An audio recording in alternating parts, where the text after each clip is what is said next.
कुंडली टीवी के सभी दर्शकों का स्वागत है। मैं हूं नरेश कुमार और आप देख रहे हैं बाजार के स्टार। दोस्तों, महीने की शुरुआत होने जा रही है सोमवार के दिन से और चंद्रमा इस दिन शुक्र के पूर्व फाल्गुनी नक्षत्र में रहेंगे। इस महीने बाजार की चाल के बारे में बात करने से पहले आइए जानते हैं कि इस महीने का ग्रह गोचर क्या रहेगा। 2 नवंबर को ट्रेड के कारक ग्रह बुध राशि परिवर्तन करके शुक्र की तुला राशि में प्रवेश करेंगे, जबकि बुध 7 नवंबर को अस्त हो जाएंगे। सूर्य 16 नवंबर को अपनी नीच राशि तुला से निकलकर मंगल की वृश्चिक राशि में गोचर करना शुरू करेंगे। तो मानकर चलिए कि सरकार से संबंधित कंपनियों यानी कि पीएसयू से जुड़े स्टॉक्स जो हैं वो 16 नवंबर के बाद अच्छा प्रदर्शन कर सकते हैं। गुरु 20 नवंबर को मध्य रात्रि कुंभ राशि में गोचर करना शुरू करेंगे और गुरु के राशि परिवर्तन के साथ ही मकर राशि में शनि और गुरु की युति जो है वो टूट जाएगी। बुध महीने में दूसरी बार 21 नवंबर को राशि परिवर्तन करेंगे और वृश्चिक राशि में गोचर करना शुरू करेंगे। बुध के इस राशि परिवर्तन के साथ ही कॉपर में तेजी का सिलसिला शुरू हो सकता है। मंगल 29 नवंबर को अस्त से उदयावस्था में आ जाएंगे।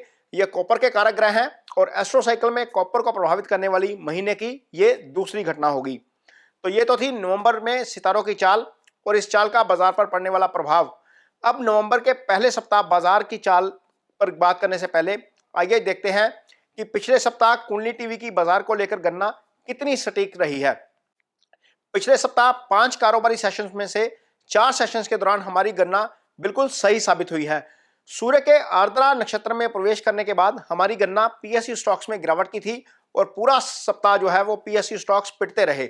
सबसे बुरी हालत आईआरसीटीसी की हुई और निवेशक इसमें बुरी तरह से ऊपरी स्तरों पर फंस गए हैं। यही बस नहीं, NDPC, power grid corporation, rail Vikas Nigam और भारत पेट्रोलियम जैसी जो सरकारी कंपनियां हैं इनके जो शेयर हैं इन्होंने सप्ताह में नेगेटिव रिटर्न दिए हैं। इनके अलावा शेयर बाजार में लिस्टेड अन्य सरकारी कंपनियों के शेयर भी 5 में से 3 कारोबारी सत्रों के दौरान गिरकर बंद हुए। यानी कि मोटे तौर पर पीएसयू स्टॉक्स की इस सप्ताह बुरी हालत हुई है।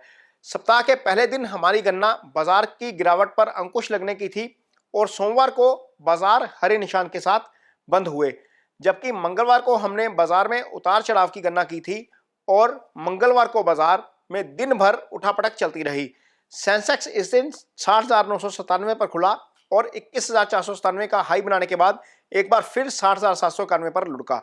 हालांकि बाद में एक बार फिर इसमें रिकवरी आई और बाजार जो है वो तेजी के साथ बंद हुए और 61,350 पर सेंसेक्स जो है वो बंद हुआ। लेकिन निवेशक दिन भर कंफ्यूज होते रहे। गुरुवार के दिन चंद्रमा के कर्क राशि और शनि के पुष्य नक्षत्र में रहने के कारण हमारी गणना बाजार में जो है वो निवेशकों द्वारा जल्दबाजी में सौदे बनाकर फंसने की थी और गुरुवार को बिल्कुल ऐसा ही हुआ और कई निवेशक आईआरसीटीसी में बुरी तरह फंस गए। इसके अलावा हमने गुरुवार को मेटल शेयरों में निवेश की सलाह दी थी और यह बताया था कि यह अच्छा है और शुक्रवार को इसका फायदा हो सकता है।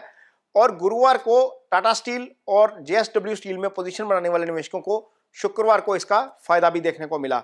तो चलिए अब बात करते हैं अगले सप्ताह की। अगले सप्ताह दिवाली की छुट्टी होने के कारण यह कारोबारी सप्ताह छोटा रहेगा।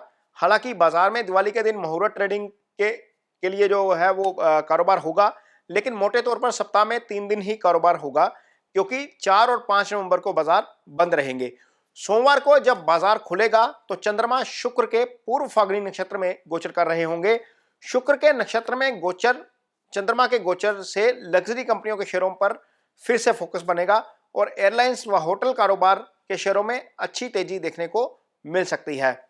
चंद्रमा के शुभ ग्रह के नक्षत्र में होने के कारण बाजार की गिरावट जो है वो रुक सकती है और बाजार में निवेशक नई पोजीशन बनानी शुरू कर सकते हैं। मंगलवार के दिन बुध राशि परिवर्तन करके तुला राशि में गोचर करना शुरू करेंगे। बुध का अपनी उच्च राशि से निकलना लग्जरी कंपनियों से संबंधित शेयरों में प्रॉफिट बुकिंग शुरू करवा सकता है और होटल कारोबार और एयरलाइंस और एफएमसीजी के शेयरों में बिकवाली देखने को मिल सकती है। बुधवार को चंद्रमा अपने ही हस्ता नक्षत्र में रहेंगे और बुध की कन्या राशि में गोचर करेंगे। लिहाजा बुधवार के दिन भी बाजार में उतार चढ़ाव बना रह सकता है और निवेशक जो है वो इस दौरान थोड़ी सी प्रॉफिट बुकिंग भी कर सकते हैं क्योंकि गुरुवार दिवाली है, गुरुवार को नई पोजीशंस भी बनेंगी। तो ये तो था इस हफ्ते का बाजार का स्टार। ये कार्यक्रम दोस्तों सिर्फ ज्योतिष सलाह के ऊपर आधारित है कि प्लैनेट्स की पोजीशन कैसी रहेगी और प्लैनेट्स की पोजीशन के मुताबिक बाजार किस तरीके से बिहेव करेगा। अदरवाइज यदि आप निवेश करते हैं, इंट्राडे करते हैं या फिर आप लॉन्ग टर्म निवेशक हैं या स्विंग ट्रेड करते हैं, तो बाजार के निवेश सलाहकार की जो सलाह है वो जरूर लें। हम ये गणना इसलिए करते हैं ताकि निवेशकों को एक दूसरा पर्सपेक्टिव मिल सके, और एस्ट्रोलॉजी यदि बाजार के साथ जुड़ जाती है, गणना उसके साथ जुड़ जाती है, तो निवेशकों को इसका फायदा होता है। हमने मोटे तौर पर देखा है कि पिछले हफ्ते भी जब हमने बोला था कि पीएसयू स्टॉक्स पिटेंगे, तो वो पिटाई जो है वो हुई है पिछले हफ्ते। और यदि हमारा कार्यक्रम देखकर पीएसयू स्टॉक्स में निवेश करने वाले निवेशकों ने अपनी पोजीशन नहीं बनाई होगी या उस पोजीशन को ध्यान से बनाया होगा, तो निश्चित तौर पर उनको इसका फायदा हुआ होगा। तो ये कार्यक्रम आपको कैसा लगता है, हमें अपनी राय जरूर दीजिए।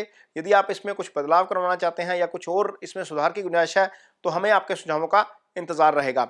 इसके साथ ही मुझे दीजिए इजाजत। नमस्कार।